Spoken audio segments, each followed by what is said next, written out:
Oh, hi! Welcome to this video. In today's video, we are going to talk about being in the comfort zone. My name is Darren and I'm the English tutor from EnglishTuition.org. Now in the course of my work, I work with students and I always tell them that when you come from lessons, be prepared to feel slightly uncomfortable during the lesson, and that's because we are learning something new. Now do not always expect every lesson to be a breeze or smooth sailing, and that should be the kind of attitude that we adopt regardless of what lessons that we are trying to attend. I think learning something new by its very own definition means that there's bound to be some degree of discomfort, and I think it is good that the students come mentally prepared and they're prepared to sit through this discomfort and learn what they're supposed to learn, and most importantly, don't give up easily. Let me just share a quick story with you. When I was still in school, I was actually a non-swimmer. I could not swim at all. When I was drafted into the National Service after my 3 months BMT, to my horror, I was drafted into the Navy. And being a part of Navy means that you are expected to know how to swim. And they send you for this basic training course where you will need to learn how to swim. I was a non-swimmer, so I do not know how it's going to turn out. So my friends were assuring me, telling me that, no, Darren, don't worry, right? They will provide you with the training. They will make sure that you know how to train. And I did not choose this path on my own. I was actually forced to learn how to swim. Let me just tell you how the events turned out. When you join the basic training course, which was like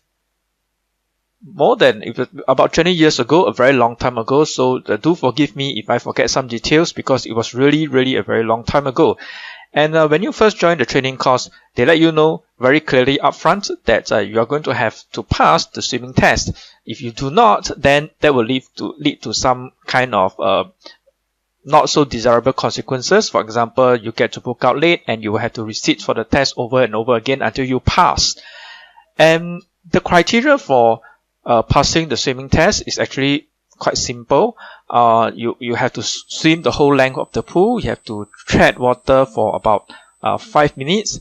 And the last part, which initially I thought was the most horrifying part, was to be able to swim in the pool and take out the overall that we are wearing and then make a float in the water by tying a knot and then hanging onto the float.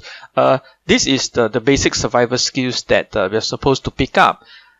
But can you imagine a non-swimmer being told that you have to do all of that within a very short space of time, because the course is typically about 3 months, and I wasn't even sure that if I'm able to make it, to pass out the course together with my classmates.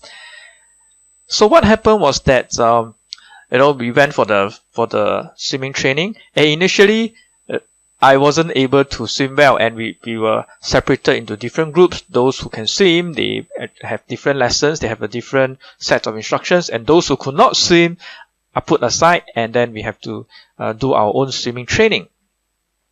And one day, as I was practicing swimming with some of my friends, a instructor saw us swimming, and I still remember that the advice that he gave me, and he said to me, "Recruit, I think based on the strokes that I see, I think you already know how to swim.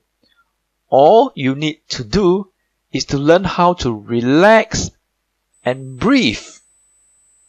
That was my aha moment. So I kind of hit his advice and I tried out, my swimming strokes again. And over the next few training sessions, I actually realized that I do know how to swim. And I learned how to swim. So suddenly, from being a non-swimmer, I'm elevated to the status of a swimmer. I could swim the breaststroke, and some of you know it as the frog style.